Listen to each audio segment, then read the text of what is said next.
Hi, I'm Don Stanek, your Agile coach. In this chapter of the listing presentation, we're going to take a deep dive into how you should best be utilizing comparative properties when it comes to framing valuation or engaging in a valuation story or narrative. So for the sake of this discussion, let's lay some ground rules. You're a listing agent, a real estate professional listing agent. You may or may not be an appraiser. Maybe you work for a bank. I'm not sure. But within this discussion, there's different types of valuations that are arrived at for different purposes within the real estate discussion.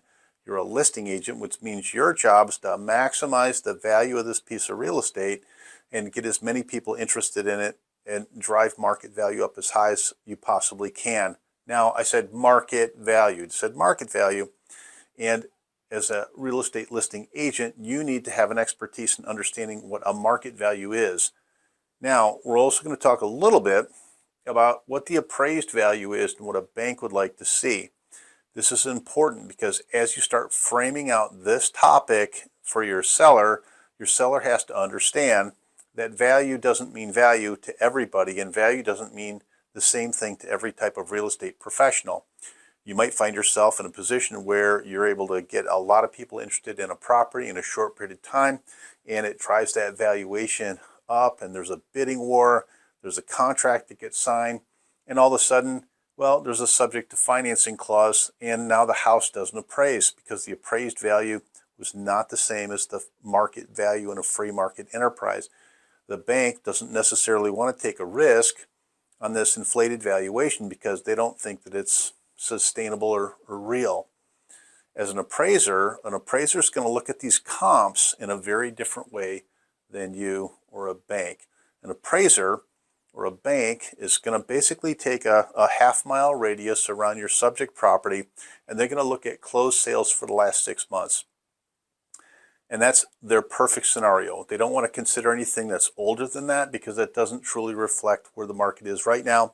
And a lot of times, of course, they're not going to consider pending or sales withdrawn, canceled listings, all these other bits of market information. The other thing the appraiser doesn't necessarily have a really keen understanding of that you should, as a real estate agent in a specific area, are some of the more innate or intangible desirabilities when it comes to a location or a certain feature in a certain area. Appraisers are going to look for price per square foot and how many bedrooms in a location. They might give a view property more consideration over another property, but they're also going to probably use comped properties or comparables that already have a view so they don't have to make adjustments for this. The appraiser is trying to really dial in on what's actually happened, not what could happen if everything closed, if all these pendings closed, or if all these active listings one day closed. The appraiser is trying to give a bank assessed value to a property, and the appraiser's job is to protect the bank. The appraiser's job isn't necessarily to protect the owner or the purchaser of the property, although that is something that happens. But they're in it to make sure that the bank is made whole if there has to be a foreclosure. Okay, so let's talk a little bit more in detail about how you should be utilizing these comps. So you should be understanding that an appraiser does what they do, because at the end of the day, that's going to be probably the lowest value that you're going to come up with in a free market enterprise. The appraised value is where there's little or no risk, and the bank has identified there's little or no risk, and appraisers' criteria for assessing valuation is pretty tight. I want very recent comps, and I want them to be as close and as accurate in description as possible with the subject property. As a real estate professional, I know that certain properties are going to be more desirable for reasons that might not be so measurable. And I want to be able to identify with those comps in the market, along with the appraisal specific type comps in the market. And I want to be able to craft out this narrative. And I'm bringing all this information to my listing presentation. One of the worst services you can do yourself or your client is just to print off a one-line page of all the recent sales in the area. Well, there's 20 of them. Isn't that great? How many of those are within a half mile? How many of those might be considered to be reasonable comps in the appraisal? You need to start sorting through this and understanding it. Why? It's because many times a home owner or home seller has already seen some of these properties on Zillow, or they've seen them in some other marketing avenue, or maybe they've walked through an open house with their neighbor's home, which is 5 doors up, and they just, well, you know, if my neighbor's going to get this much for their house, then my house is probably even worth more, right? Is that true?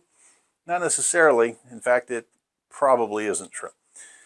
What you need to do is go through the effort, and I want you to print out the photographs. I want you to print photographs of 4 or 5 key properties that you want to show when you are bringing comps and explaining comps to the table, because everything is about context. Valuation is time, it's the product, and it's the other circumstances surrounding the transaction. If you just come up with a page of one-liners that says, well, there's 20 active listings, and in the last 6 months there were 10 closings, there were 5 withdrawals and 3 canceled listings, and 5 expireds. It's a bunch of data, but what is the story? What's the story to tell?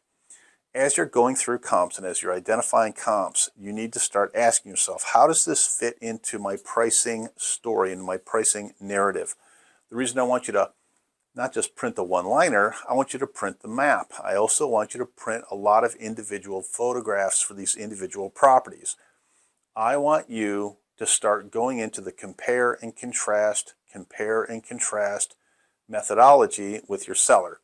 Mr. Seller, when you take a look at these homes, boom, boom, boom, these are the 5 homes that sold, and they sold at 100% or 101% of their list price, which means there was multiple offers, and you know, if it sold at an above list price, the odds are really good. Somebody had to bid that price up, and so we can probably anecdotally say these homes were priced right at the market, right?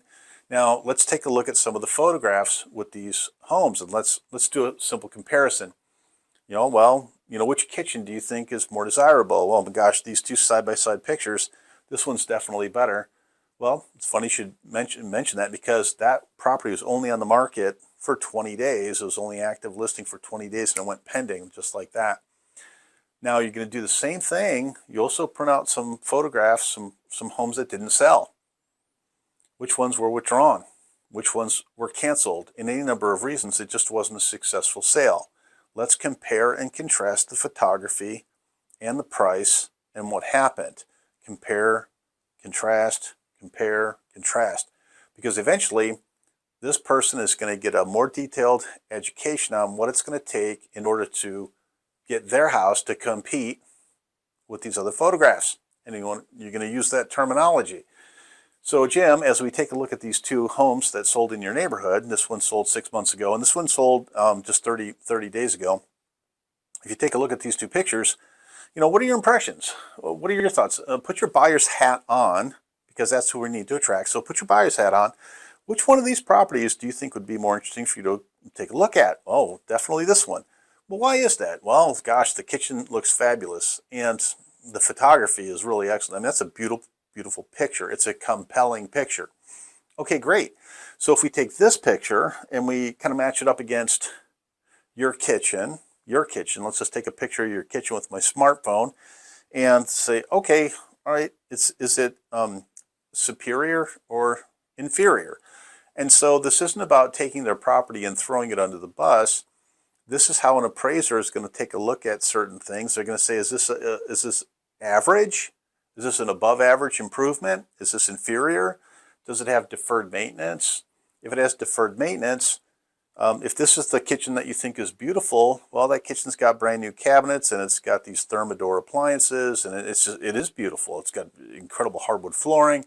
Looks like it's been recently remodeled.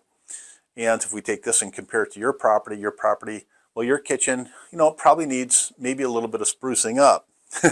Sprucing up has a dollar value associated with it, because if I'm a buyer, put your buyer's hat on, if I'm a buyer and I'm going to write an offer on your property, and I know that your kitchen probably needs $25,000 or $30,000 worth of work to bring it up to the last home that sold, as a buyer, I'm not really concerned about appraised value. I'm concerned about livability and how much is it going to take for me to take out of my pocket to get this this home to look like this home, right? So that's market value. That's market value when you have buyers and sellers in an open market expressing an opinion about their desires and their willingness to write a check for what they have to write a check for. So as a listing agent, what you want to do is, again, you're not throwing the property under the bus. You're saying your home has some deferred maintenance, and in the market, this is probably the value of that deferred maintenance. And what I'm hoping to do is make that price adjustment before I get them on the contract. I want them to identify the fact that, yes, your house has got some really, really great things that are going to be very desirable and very attractive to a lot of buyers. Now, out of these 5 or 6 things that I think are real seminal things that drive buyers, now we're going to have probably 2 or 3 things over here that are going to be more of a challenge. It's going to be more of a challenge to drive additional showings if we take a look at these few things. And if we can assign a dollar figure to those few things, all of a sudden, now I've established a range, a market value range, not an appraised value, but a market value range that my seller can theoretically or hypothetically buy into before I get to the real nuts and bolts of this discussion, which is going to happen in the last chapter of the listing presentation when we start going after a valuation range to sign a contract. If I'm not presenting comps that tell a story that's legitimate and correct representation of the possible market value of their property in the market today, based on what's happened in the most current sales, it's going to be really difficult for me to frame this discussion once I get to the big 3. Remember, the big 3 is: how much is my home going to sell for? How long is it going to take? What do you charge for your services? I'm laying a lot of fundamental groundwork with demonstrating and showing these comps. I'm showing pictures. If this one took 90 days to sell, this one took 121 days to sell, this one didn't sell at all. How do these compare and contrast with your property? Well, let's just take a look. Let's walk around your house. Let's just go through the exercise. And then maybe, why don't you share with me, what do you think some of the deficiencies are? Put your buyer's hat on. What are your concerns? People need to buy into what's real and what's not real, and it's incredibly easy for a seller to go off in a fantasy land unless they're challenged a little challenged with a picture, because a picture is real. This is a real thing. It really happened on Tuesday, and here's evidence of what happened. Your ability to identify comps and to sort through these comps to support your narrative is absolutely essential when it comes to you're helping your owner list their home at an appropriate level and promote it correctly in order to get them the highest possible market valuation through the highest possible attraction that you possibly can. So as you're going through these comps, you're showing pictures, and I can't overstate the importance enough of making sure you're physically printing these pictures and bringing them with your listing presentation. A picture paints 1,000 words, and you don't have to sit there and defend a position, and you don't have to add all this context. Just show them the picture. What do you think of this one? What do you think of this one? What do you think of this one? Now, the other thing you're doing in showing pictures is I need you to start setting yourself up for a very important conversation that you're going to be having later on in your listing presentation, which has to do with staging and photography. As a realtor, how important is staging and photography? It's huge, because how much digital promotion is having influence over the buyers who actually show up and the buyers who don't show up. Pictures and photography are so important, and you're being able to illustrate this while you're showing comps to your seller is essential. I also would love it if you could find some homes in your MLS that didn't sell, they expired, or there was withdrawn, or there just wasn't a successful transaction, and maybe pull some photographs out from those listings, maybe not the photos that are so desirable, so you can say, well, gosh, what do you think of this picture? Oh, it's a horrible picture, isn't it? Yeah, and strange thing, that home didn't sell, right? Or, oh, really? Okay, yeah. What am I doing? I'm planting all kinds of seeds because I'm going to have a discussion with them about staging their house and the importance of staging before photography. And I don't want to just slap it on them cold. I want them to see some real life examples of agents who've put things in the MLS that I just think are terrible. And it doesn't take long for you as a real estate professional to go through the MLS and to identify that. Now, the worse the photograph, the better, and the closer it is in geography to your comp, the better.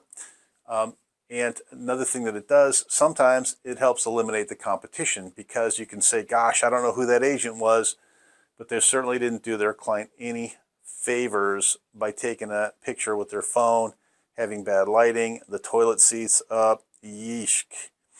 And so you're creating context, you're eliminating the competition, and you're adding a foundation for a seed that you need to start growing later on when we talk about your marketing plan and your strategic marketing plan.